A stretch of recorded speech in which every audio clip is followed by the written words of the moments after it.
द्वितीय संस्करण जो है वो ज्वाइंट डिक्लेरेशन पर है, यानी मेंबर कैसे अपने केवाईसी को अपडेट करे या उसको कैसे चेंज करे।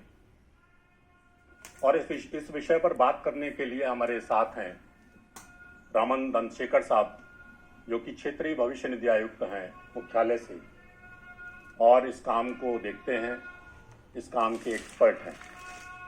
हम उनका स्वागत करते हैं। रामन दंडशेखर साहब। नमस्कार जी, Raman दंडशेखर।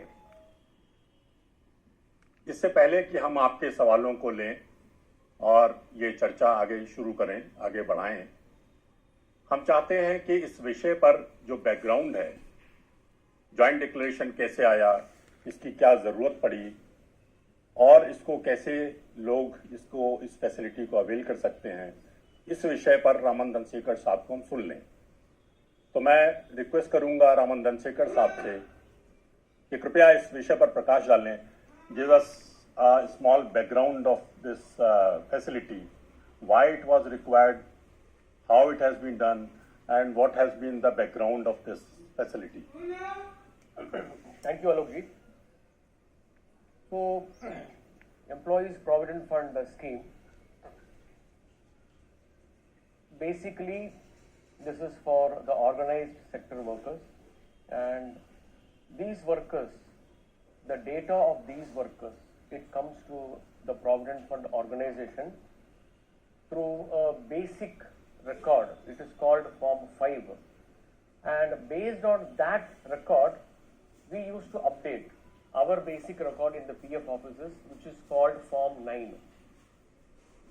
So over a period of time, this Form 9 gets updated every month, and there might be a possibility that this particular data, either it is not completely filled in or maybe wrongly filled in by the employer or the HR personnel. So this sometimes it requires that the data has to be corrected, because this data is paramount while settling the claims. Whenever a claim is coming to us, ये claim को हमको verify करना है हमारा basic record से, तो उस समय में वो match करेंगे तो हमको settle करने में बहुत सुविधा होता है. So all this exercise of joint declaration, everything has started because there were some kind of changes between the basic record and when the claim comes. So then we thought there should be a facility to give to the subscribers so that it can be corrected. So initially we used to give an option where physically they have to give an application. It's called joint declaration. Because joint declaration, why it's called joint declaration? Because member also will be applying in the same form and the employer also will sign it. That is why it is called a joint declaration. So this form comes to us and it goes in a paper mode, and of course being a paper, it takes its own time to process, which also it has its own delay, and the delay also it gets some grievances. And over a period of time, once Aadhaar has been launched and we have linked as a KYC. Again, KYC I have to explain here because that is also a topic today. What is KYC? And before going to KYC, I just wanted to explain to you what is UAN. UAN, the full form is Universal Account Number. Now, why Universal Account Number is required? Initially, in the old times, we used to have a Provident Fund account number. Even now we have this Provident Fund account number. And what is this PF account number? Is suppose a member is working in a company which is covered in Chennai.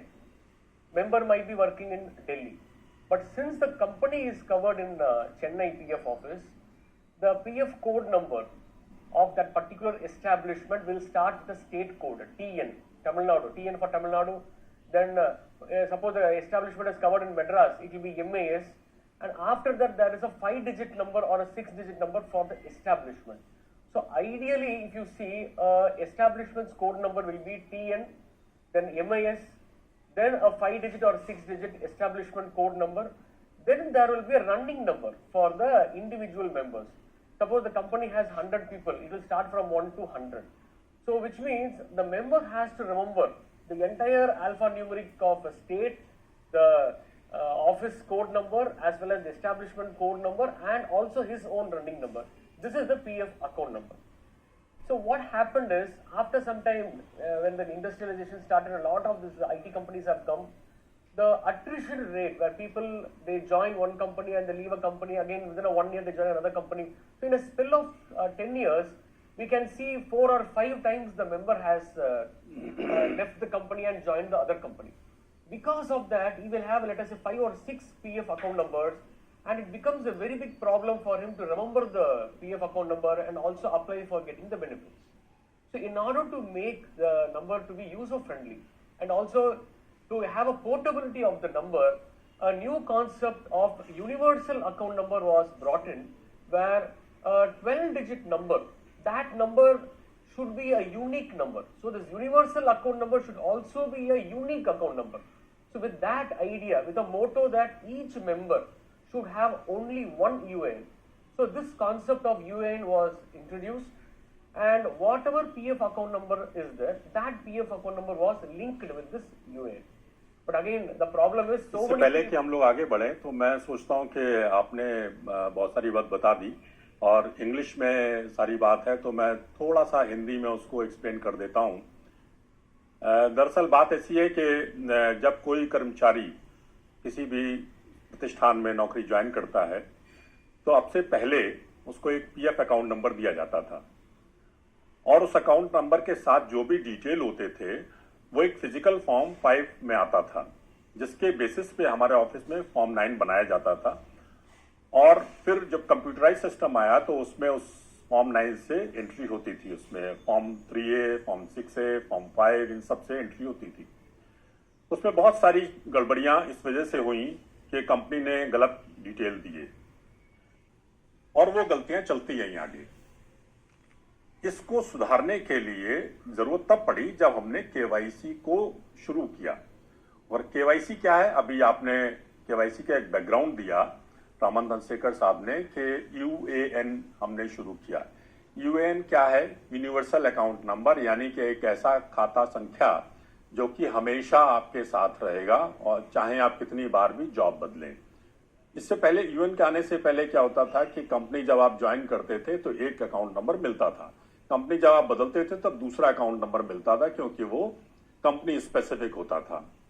अब आपके पास UAN है, और जो company account number देगी वो उसके साथ जुड़ा रहेगा, और हमेशा यूएएन आपके पास रहेगा। यूएएन क्या है? यूनिवर्सल अकाउंट नंबर, यानी कि एक ऐसा खाता संख्या जो कि हमेशा आपके साथ रहेगा, और चाहे आप कितनी बार भी जॉब बदलें। इससे पहले यूएएन के आने से पहले क्या होता था कि कंपनी जब आप ज्वाइन करते थे तो एक अकाउंट नंबर मिलता था, कंपनी जब आप बदलते थे तब दूसरा अकाउंट नंबर मिलता था, क्योंकि वो कंपनी स्पेसिफिक होता था। अब आपके पास यूएएन है, और जो कंपनी अकाउंट नंबर देगी वो उसके साथ जुड़ा रहेगा, और हमेशा यूएएन आपके पास रहेगा। यूएएन को एक्टिवेशन का हमने एक तरीका बताया हुआ है। अब इस यूएएन की आइडेंटिफिकेशन के लिए केवाईसी की व्यवस्था की गई है। केवाईसी के बारे में अब आप रामन धनसेकर साहब से सुने। तो ये KYC is know your customer. आप एक बैंक अकाउंट ओपन करेंगे, जो भी आपको एक मोबाइल नंबर लेना है, तो ये केवाईसी का डेटा या डॉक्यूमेंट तो पूछा जाता है। तो ये नो योर कस्टमर का वो कॉन्सेप्ट है। किसी भी गवर्नमेंट इश्यूड कोई आपको पहचान कार्ड है, कोई आधार, बैंक अकाउंट, जो भी है, इस बेसिस में वो पर्टिकुलर सदस्य को आइडेंटिफाई करना, so that UAN number can be made unique. The idea of collecting the KYC is ensure that this universal account number becomes a unique account number. तो क्या क्या KYC है? तो पहला तो we used to collect the bank account numbers, but एक बार आधार आ गया तो आधार में तो बायोमेट्रिक है, इसका मोबाइल नंबर भी जोड़ा है, तो हमने आधार इसको बेसिस किया है। That is the fundamental KYC document. Aadhaar के बाद we also have bank account number. In addition to that we also collect the PAN number, and of course the mobile number also we collected. Initially we used to collect the mobile number of the member, but now in order to have some kind of data integrity, we ensure that the mobile number which is linked with the Aadhaar that mobile number we are validating with UIDAI, and that only we are capturing it. So that once we can take this KYC and we seed with the UAIN, and again, what is the concept of seeding with the UAIN? पहला तो UAIN आपको alert हो जाएगा. ये UAIN कैसे alert हो जाएगा? आप पहला बार एक कंपनी में ज्वाइन कर रहे हैं, ये तो आप फ्रेश कॉलेज से आ रहे हैं, तो आप एस्टैब्लिशमेंट या मेंबर HR को आप जो भी डेटा देंगे, तो वो डेटा बेसिस में HR जो भी एग्जीक्यूटिव वो एंटर करेंगे हमारा वेबसाइट में. उस बेसिस में आपका जो भी डिटेल्स है, आपका नाम, आपका father's name, date of birth, gender, इस तरह जो भी बेसिक डेटा एंटर करने में आपका UAIN विल बी जनरेटेड. एक बार UAIN जनरेट हो गया, that is unique across India. Once unique that UAIN is generated, उसके बाद उसको एक्टिवेट करना है. तो ये एक्टिवेट हो जाएगा based on the Aadhaar seeded mobile number, where the OTP will be coming, and parallelly there will be also a verification with the UIDAI authorities. तो ये जो भी डेटा आपने फिल किया है और ये डेटा और the UIDAI data gets match, automatically that UAIN gets activated. So once UAIN gets activated, what is the biggest advantage? EPF में जो भी ऑनलाइन सर्विसेज देता है, ऑनलाइन क्लेम सेटलमेंट, आपका पासबुक, हर महीने आपका जो भी क्रेडिट आता है वो क्रेडिट आप देख सकता है, और आपने जॉब चेंज करता है, ऑटोमेटिकली वो ट्रांसफर भी आपको एक ट्रांसफर क्लेम जनरेट होके दूसरा ऑफिस में जाता है. इस तरह so many auto online mode में we have done lot of facilities. ये फैसिलिटीज आपको मिलेगा once you are seeding this UAIN with Aadhaar. उसके बाद बैंक अकाउंट नंबर भी सीड करना है. आपके पास तो ऑलरेडी एक बैंक अकाउंट होगा, या जनधन में आपने एक बैंक अकाउंट ओपन करके रखा है, सैलरी तो बैंक में ही क्रिएट होता है. तो ये बैंक अकाउंट नंबर जो भी आप एंटर करता है हमारा वेबसाइट में, आपके हर मेंबर के लिए एक मेंबर पोर्टल है. ये मेंबर पोर्टल में आपका UAIN एक लॉगिन ID होता है, एक पासवर्ड भी है. वो पासवर्ड आपको मिलेगा based on your Aadhaar enabled mobile number. वो पासवर्ड में आपने मेंबर पोर्टल के अंदर जाएंगे तो you will be able to see all the details of your contributions, everything. तो रमन जी, मुझे लगता है कि हम अपने दर्शकों को बता दें कि ये जो KYC है, KYC का उद्देश्य है कि UAIN को सिक्योर बनाना, स्पेसिफिक बनाना, जिससे कि कोई और सदस्य, कोई और व्यक्ति उस सदस्य के खाते को एक्सेस ना कर सके या उससे कोई किसी तरह का विड्रॉल ना कर सके. अब इसको यूनिक बनाने का एक सबसे अच्छा तरीका यह था कि आधार से इसको जोड़ा जाए, क्योंकि आधार एक यूनिक ID है और सबसे ज्यादा एक्सेप्टेबल, सबसे ज्यादा सिक्योर ID आज के समय में है, क्योंकि उससे बायोमेट्रिक से जुड़ा हुआ है वो. तो हमने आपके UAIN को आधार से जोड़ा, जिससे कि आपका आधार आप वेरीफाइड रहे और UAIN वेरीफाइड रहे और UAIN आपका सिक्योर रहे. हमने आपको बैंक अकाउंट को भी अपलोड करने के लिए बोला आपके एम्प्लॉयर के थ्रू. वो इसलिए बोला क्योंकि हमारे जितने भी विड्रॉल्स हैं, चाहे आप EPF का फाइनल विड्रॉल लें या एडवांसेस लें या पेंशन लें, सब हम बैंक के ही थ्रू देते हैं. कोई कैश पेमेंट या किसी तरह का मनी ऑर्डर से कोई पेमेंट नहीं होता. तो एक उद्देश्य ये था कि बैंक अकाउंट हमारे पास रहेगा तो हमको आपके क्लेम करने में आसानी रहेगी. पैन को हमने जोड़ा क्योंकि कुछ मामलों में इनकम टैक्स का डिडक्शन होता है पेमेंट पे, तो अगर पैन रहता है तो डिडक्शन कम रेट पे होता है या नहीं होता है, जैसी भी कंडीशंस होंगी. और मोबाइल को इसलिए जोड़ा हमने कि आपके पास क्रेडिट का मैसेज जाए, आपके पास क्लेम का अगर रिजेक्शन हुआ है या रिटर्न हुआ है उसका मैसेज जाए, और आप मोबाइल पे OTP पा सकें, जिससे कि आप अपने अकाउंट को एक्सेस कर पाएंगे हमारे मेंबर पोर्टल पर.